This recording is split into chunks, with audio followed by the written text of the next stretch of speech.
If you see me looking down here, that's because my phone is right here, and that's where the script is. Hey everyone, it is I, Alyssa. I also go by Lyss or Alsira, whichever is okay. Originally for this video, I was going to talk about my debut novel and my third poetry book, both in the making and upcoming. However, when I started getting into detail about my debut novel in progress, I realized I wouldn't have enough space for my third poetry book, so PB3 will be in the next video. Now, we're talking about my debut novel in progress, Hollow River. Disclaimers: I have a bachelor's and a master's in creative writing. I am not an expert on the English language, English literature, nor the craft of writing. This project is currently unfinished. I am an indie writer, so I work on my own deadline. Additionally, I will be talking about ADHD, racism, colorism, sexual assault, and a little bit of psychology. There's also some childhood trauma in there. I am not an expert in any of these fields or topics. I know what I know from reading credible articles and experiences. I do not speak for everyone. If you wish to speak about your experience, please do so in the comments down below. I will be talking about historical events, mostly taking place after the abolition of slavery in the Caribbean. If you are someone who is knowledgeable in that field or who has close enough ancestors from that time period and feel that I have misrepresented the information in this video, please correct me in the comments down below. Please be respectful and not be an asshole. I will be deleting comments if things get out of hand. A little intro about me. Like I said, I am Alyssa. I am 27 years old. I live in New York, born and raised. I have been writing since I was 11 or so, and as of 2026, sorry, the script was written last year, so that's why I gotta correct myself. I have self-published 2 poetry books, Kaleidoscope and Death Rose. Both books are available on Amazon and Barnes & Noble. Not only do I write poetry, but I also write screenplays and novels.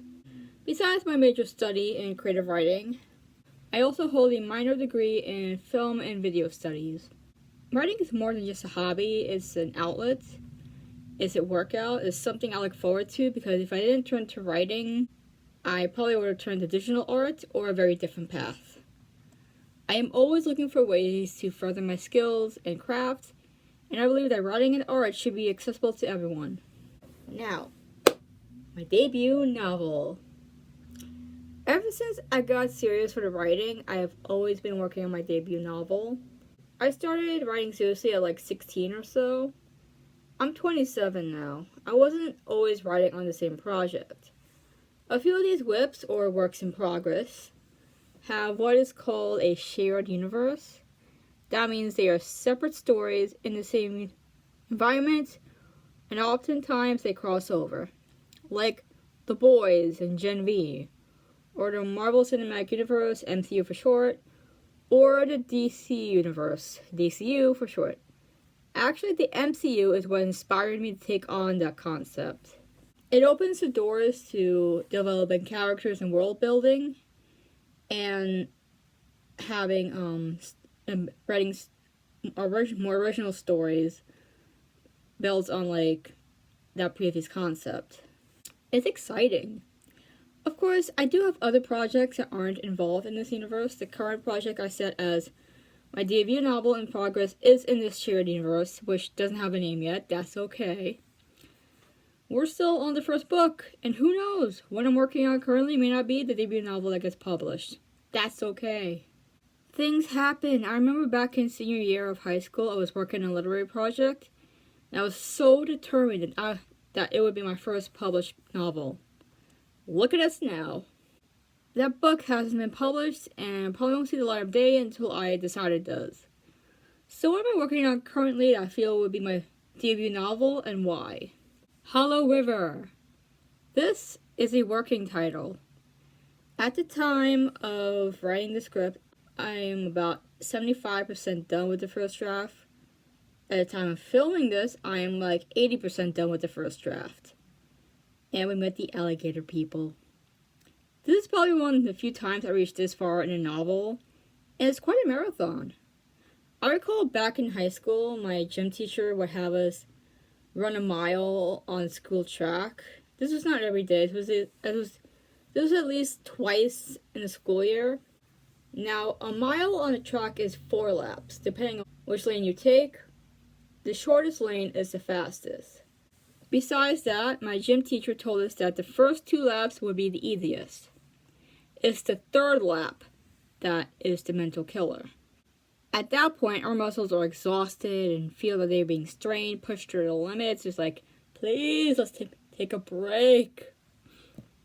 The difference between running a mile on a school track and writing a novel is that you can take breaks from writing. You can't really take a break from running a mile. Something else I learned while writing Hollow River is a saying. You spend your whole life producing your first project and spend the next year or so on the second. I heard this in a podcast episode I was listening to a few years ago. It was a music podcast that goes back in time of a certain band or artist's career. And it featured one of my favorite vocalists and guitarists from one of my favorite bands. I don't remember the exact saying. It was a saying I brought up when I spoke about Kaleidoscope and a few other videos. I feel the saying really resonates with Hollow River because it felt like a long time coming. When it came to Hollow River, I wanted a novel that featured not only a character that resembles me, but a character that stemmed from my experiences in high school. Prior to high school, I'm not the typical person. My parents practiced different religions. I grew up in a small apartment in Queens and moved to a larger house on Long Island. And it's not huge, but compared to the apartment, it was huge. I experienced a lot of stuff growing up, dealt with trauma and disabilities, and struggled with interacting with society. And in part of my trauma and my disabilities, I didn't want Hollow River to just be a fantastical memoir, because I'm not that vulnerable. I'll get more into that in a later segment. To summarize, Hollow River follows a 17-year-old girl named Alana Sibalak who takes on a research project into her genealogy and improves her grades. Joining her are her best friend, Sherry Abner, former bully Tyler Zerman, and academic advisor, Ophelia Ramses. What starts off as a simple assembly of a family tree turns into an interdimensional adventure when strange comings start occurring in the quiet town of Hollow River, and the origins of that town prove more personal than ever. I'm sorry, my nose is super itchy right now. I'm not picking my nostrils, I'm scratching my nose, and you can see right here. Insert this on full clip. What sinister event is occurring in this quiet town of Hollow River? The inspiration for Hollow River. Like I said, Hollow River was a long time coming. Besides that saying about your whole life working on that one project, I also thought about this quote from Toni Morrison. If there's a book that you want to read but hasn't been written yet, then you must write it. I thought about this quote a lot when I was writing my sci-fi disaster thesis called Of Three Sons during grad school. Well, it was on my mind before that, but it got very loud during grad school. I just didn't feel my heart during Of Three Sons, and I needed another story to write just to keep my mind from exploding or imploding. Then one night I was writing poems for Death Rose, my second poetry collection, and when I can't find words to rhyme or replace, I go to Word Hippo. It's a website that not only gives you synonyms and antonyms, but also tells you what rhymes and what doesn't rhyme.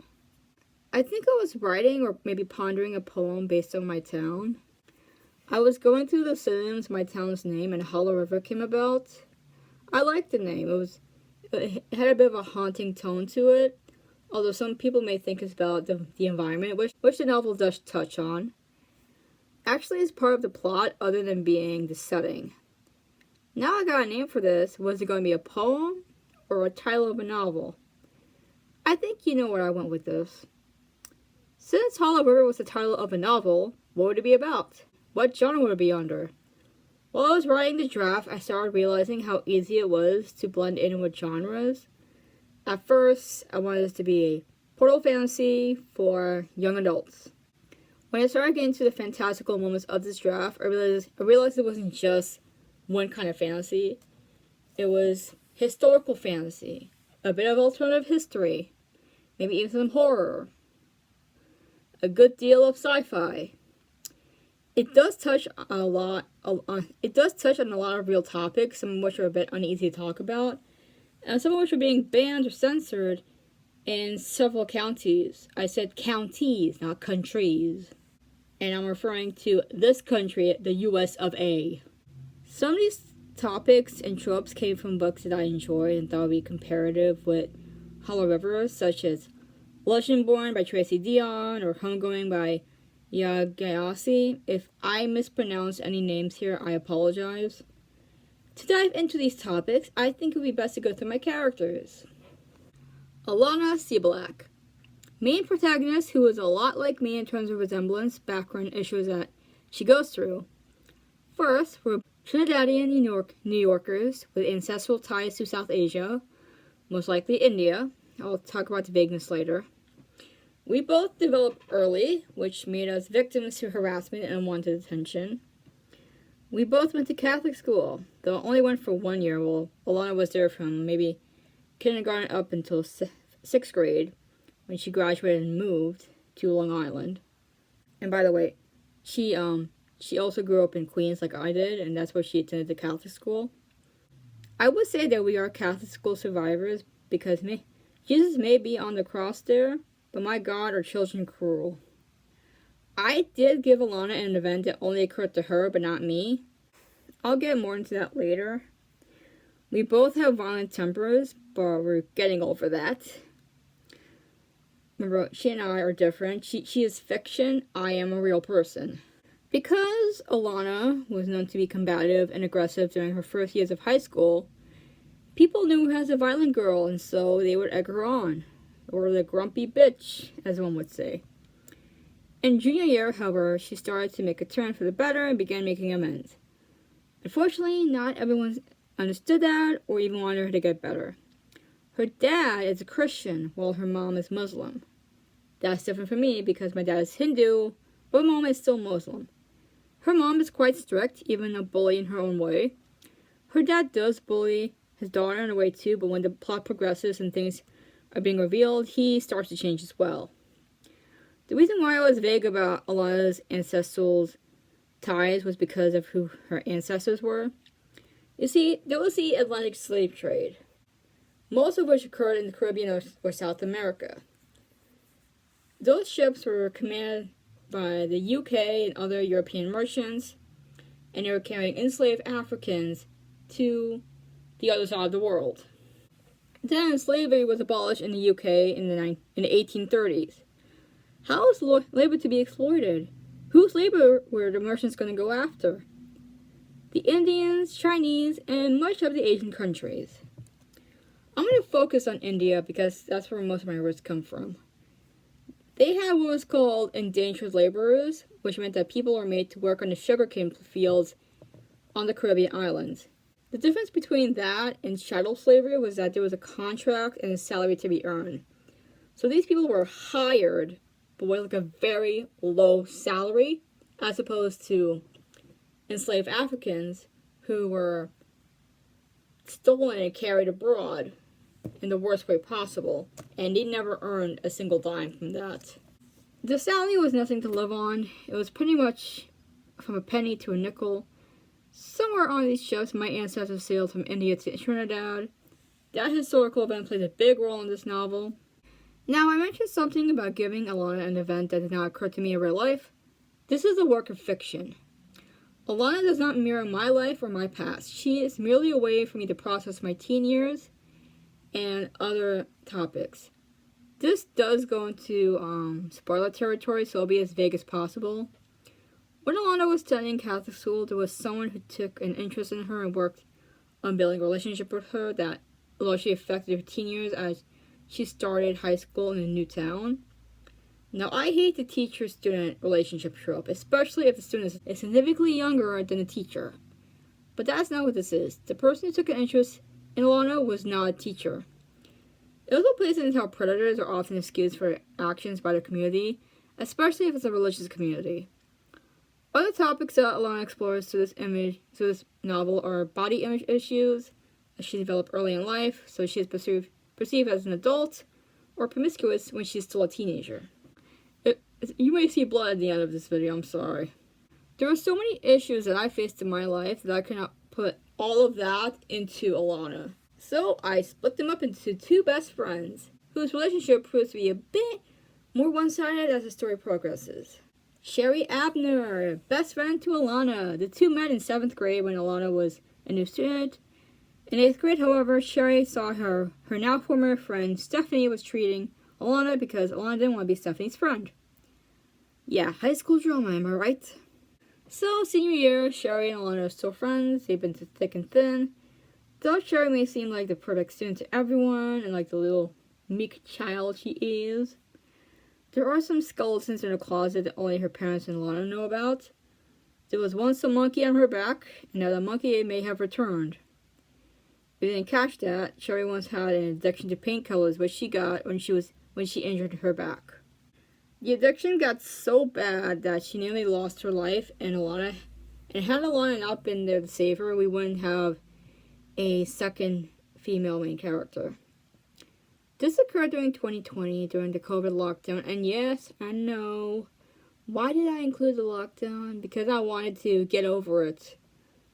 Sherry having a drug addiction not only plays into peer pressure, but it was also an issue I dealt with growing up. I had surgery and heart problems, so I had to take strong medication. I had to be closely monitored because those pills had the potential to be addictive or at least dependent. I have not relapsed in a long time, and I'm so grateful for that. Throughout most of the story, Sherry starts to get more and more toxic, wanting Alana to alter herself. No, this is not Sherry expressing her romantic feelings for Alana. I do not want to conflate that, and even thinking of doing so is irresponsible, especially as a queer writer. A romantic relationship between two women does occur in this novel, but not between these two. The way I would describe Alana and Sherry's friendship is dependency.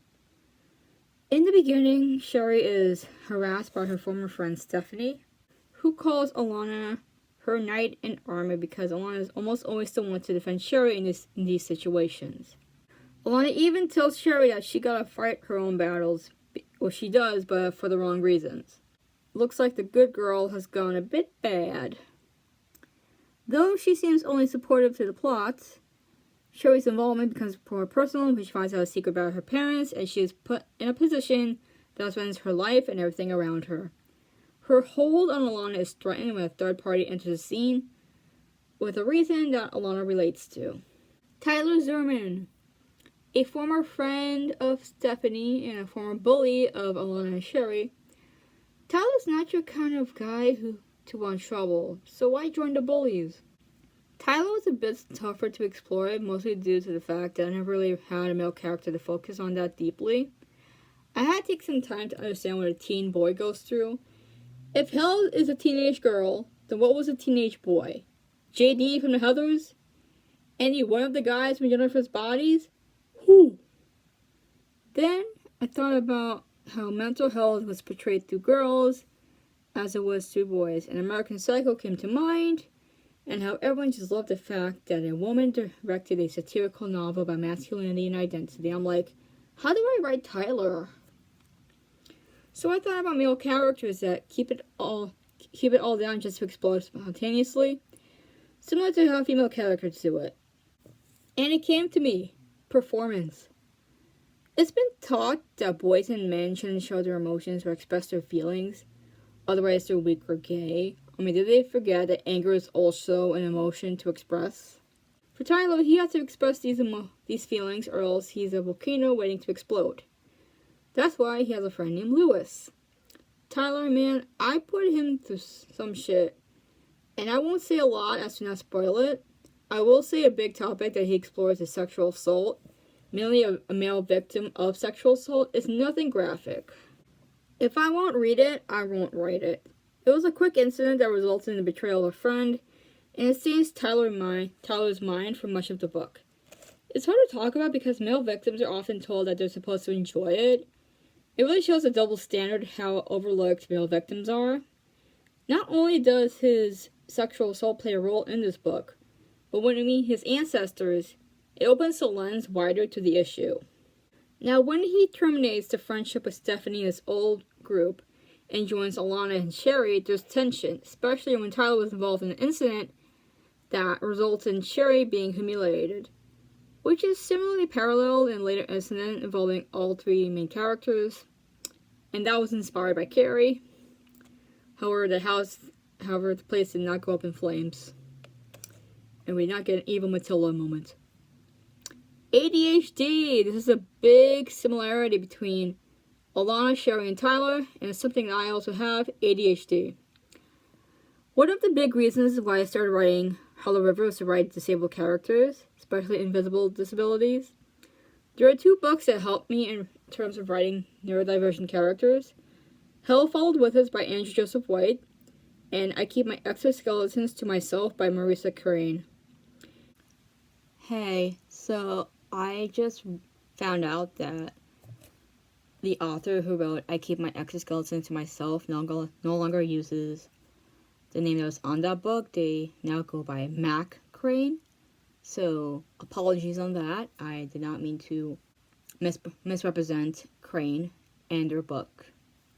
A.J. White, as he's sometimes called, focuses on writing autistic characters as he is autistic himself, as am I, while Marissa's book centers on female main characters with ADHD. Marissa also has ADHD. It's important to bring disabled and neurodivergent characters to the main stage because so often we are erased, and the only rep we have in pop culture are Rain Man, Forrest Gump, or The Good Doctor. God, I hate that show. We are not to be infantilized, especially if we are the same age, and we have shown that we are capable of holding a conversation with you. And that's the thing. We have to perform to show that we are capable of being treated with respect. We have to mask ourselves so we can get jobs. We have to lie in our job interviews. Be accepted into social circles. Be included in events. But we also have to perform our symptoms so we can still get our medication to maintain ourselves. I've never taken medication for my ADHD. I was diagnosed at a young age. The reason why I wrote in disability for all three of my main characters, was to show the spectrum and how each character dealt with their disability. Now, there are some characters who don't understand this and look down upon disabled people. There will be ableism. There will also be a label of racism that is encountered with each of our ADHD characters, particularly with Alana, who is South Asian, as opposed to Sherry and Tyler, who are both white. There's also some sexism between Alana, Sherry, and Tyler. Lewis Williams. He is a supporting character and Tyler's best friend. As a young black teen on Long Island, Lewis does face racism in more ways than one. However, he's always had the support of his best friend Tyler, who's a white teenager. Other than racism, Lewis also faces criticism, so to speak, for being a sci-fi fan and being a nerd. I base him off the current social climate of social media and real life, as well as a few classmates I knew from high school and college. It's startling to see how people react when a black person or person of color enters the fandom or the creative space. There's such a different attitude when someone who's not white enters that space. The reason why I separate black folks from people of color is because there was a distinction in how both black people and people of other ethnicities are treated. And racism is not just a white person being prejudiced against a black person. A person of color can also be racist. Aside from that, originally I wanted to make Lewis stay as human as possible, but as I wrote my draft, I was thinking how much I was leaving him out of the equation.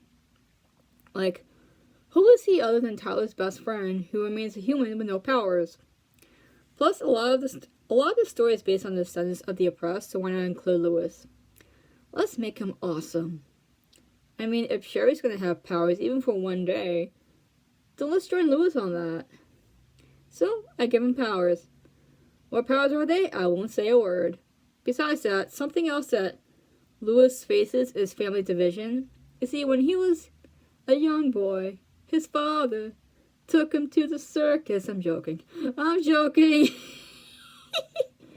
When he was around 14 or so, his parents divorced, and now he's 17. The division still gnaws at him, and he's very anxious about how his family will appear at graduation. Then in the final section of the draft, we find out a big secret and shocks Lewis even more and sets him off on the path of heroism, along with his other friends, our heroes. When I was writing Lewis's character, not only did my high school classmates come to mind, but other people as well that I do not know personally but I have interacted with their works. Tony Weaver Jr., he is a content creator who loves manga and anime and isn't afraid to talk about the taboo topics in the community like racism. Another person that comes to mind is James Spooner. He is the author and illustrator of The High Desert, Black Punk Nowhere, which talks about his childhood in California and New Mexico, I believe, and what it's like being a black teen who enjoys the punk scene, but also the prevalence of Nazis in the damn community. I can't believe this is a real thing, and people who talk against this look like the crazy people. It's insanity. So that's that on Lewis. Ophelia Ramses, often named Ophelia Heather Ramses. She is a high school advanced placement teacher with a past she wishes to forget. She meets the teen trio Alana, Tyler, Sherry when she is selected to help with Alana's research project into her family tree. Little do the teens know, Ophelia wields a lot of power, and with power comes responsibility and a fair amount of trauma. She holds a double life as an agent looking into the mysterious happenings and attacks in Hollow River. She has friends in several universities and organizations, and one by one, each of those friends are either targeted, kidnapped, or found dead. Her friend and mentor Melody helps her in this journey and slowly realizes how much this mission is personal to her own life. Back to Ophelia, her old life includes a name called Overheat. Remember this because it plays a big role in the overall story. Melody Volpe. She's one of my favorite characters I've created. She's a kitsune, part human, part fox. She even has fox ears and a tail that she hides in her clothing. Plus, she's electric. She has electrical powers. She's one of the oldest characters in this novel and is biracial. Born to a North African soldier and a Japanese kitsune, she grew up in Japan. When her mother died, she moved to North Africa, which at the time was colonized by the Ottoman Empire. There she grew up and trained with her father, who was ambushed and killed by a long-living prominent family. Much of this I won't explain. I'll let the final version take care of that. In the present, Melody helps Ophelia and eventually the teens solve this gigantic mystery that is plaguing Hollow River and seeks revenge on those who took her family. Remember when I said there'll be a sapphic couple? Well, this is that endgame couple. Enjoy. One of the reasons why I created Melody and made her a kitsune was because at the time of her creation, around 2019, 2018, I noticed I was starting to get into anime. I noticed there were some attempts at diversity, making characters darker skin tones, but historically, anime and manga has never been that great at introducing black characters. And a lot of people that were black people in Japan. The first black samurai, holy crap, that's cool. But when it comes to fictional and mystical characters in my anime, a lot of them were white. Okay, maybe they weren't Caucasian or outright said that they were white, but are we going to address the elephant in the room? If I make a kitsune with dark skin tone and give her a background, am I wrong for that? Should black creators be the only ones to create black characters? Why not have other authors bring in that creativity? It ain't much, but it's a start. Stephanie Angelo. I'm considering changing her name not only because autocorrect wants me to say Gwen Stefani, but because she was a mean girl based off one of my bullies from high school. I don't give a shit if people recognize her. That bitch did a lot of damage to us. As you can tell, Stephanie's one of the antagonists in this novel. She hates Alana for stealing her best friend Sherry when Sherry was defending Alana against Stephanie. Stephanie has put these girls through a lot of shit, and she's pretty much territorial of her friends, like Kira or Tyler or Lewis. She's crazy. She and her new bestie, Kira, pulled a carry-leg prank at a Halloween party that our teen trio attended. Also, at that party, Stephanie sexually assaulted Tyler to get back at her boyfriend, Derek, and that is considered sexual assault, and that traumatized Tyler a lot. Similar to that bully of mine from high school, she comes up to the people she heard she acts so nice and friendly and you're like, did you not make a sexual comment about me in front of the entire class? She's present for much of the beginning of the book because I wanted to start off as a typical young adult coming of age Mean Girls kind of thing.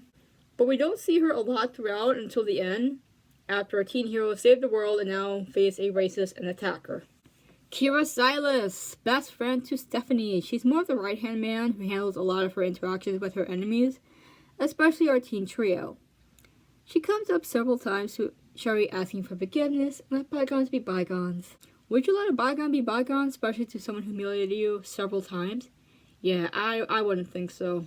Though she starts off as one of the antagonists, there is a change of heart towards the end, and the phrase, actions speak louder than words, comes to mind. You'll see in the final version. Lucinda Lucy Andrews. She's a minor character who initially befriends Alana at the beginning of the book. They share a gym class together. She's in the grade below a junior, so she has enough time to redeem herself before graduating. She is a straight A student who takes advanced placement courses, as does Kira. Eventually, Lucy does turn to the dark side of joining the Mean Girls, and even her fashion changes. Alana sees this and warns her not to get carried away, get out while she can. But Lucy is a bit young and impressionable. She doesn't have much friends, so she may not see the red flags until she becomes a red flag. You'll see more when the novel comes out. That's as much as I can get without spoiling everything. This is a pretty long video, I would say. I'm very excited about this novel. It feels like a long time coming. There's a lot of pent-up emotion and rage coming through this novel, and a lot of topics that are going to be spoken. We do have a fair amount of pop culture references, and every chapter starts with a lyric from a song I like or felt resonated with a chapter. There was a lot of research that will be going into this novel and a lot of responsibility. I don't expect everyone to understand this novel. This book will not be representative of an entire community, but will relate to people who have gone through similar stuff. May not be the fantastical, but real life. We get it. The setting of this novel is based off my hometown, and a lot of names have been switched around. I want this to be experience for everyone, not only to relate, but also to learn. I grew up on Long Island and spent a good part of my childhood in Queens, which is part of New York City, because apparently New York City means only Manhattan. Unlike my poetry books, I'm going to go the publishing house route and query an agent. I feel that a young adult crossover book like this will sell well in the market, especially considering most books like these are being censored by multiple school boards and counties. If you don't believe me, I suggest watching Raised with Rachel. She's a booktuber and a mom who lives in Florida and is always at the meetings fighting against these book bans because it's crazy. How are kids going to learn if you ban books that teach that? How are we going to desecrate an author's legacy like that? Now, I mentioned a young adult crossover. What I mean is that even though most of these main characters aren't teenagers, there is a spotlight on adult characters like Ophelia. So that wouldn't fit entirely in the young adult category. There are multiple POVs, so that also comes into play as well. When we get to the querying stage, I'll update you on that. Something else I want to add before we reach the end. Tyler, I wrote him as being like the white knight who tries to save everything, but realizes he can't. That's something that a lot of the characters learn here. You can't save everyone. Sherry is like the supposed good girl, and everyone's so shocked that she would do something that bad. And there's like white privilege in this book. And Alana gets, the bad end of the stick, as well as Lewis, because they are not white, and so people in the community can look down upon them, especially because of their skin color, his history, and the fact that they are also disabled. I hope you enjoyed this video. If you reached this far, please comment a flower emoji down below. Have a whole bouquet and make it a floral shop. Maybe even add a cat in there. Please support me by buying my books through Amazon and Barnes & Noble. That's one of my affiliate links. You can also commission me via Ko-Fi. I have read books I need to evict from this house because we got no room, so I have listened on Pango Books. All links are in the link tree down below in the description. If there's any information I got wrong in this video, please feel free to correct me in the comments. I accept all criticism, unlike a certain highly disturbed indie writer who's moving to Finland. I hope to see you all in the next video. Make sure to hydrate and be safe. Bye!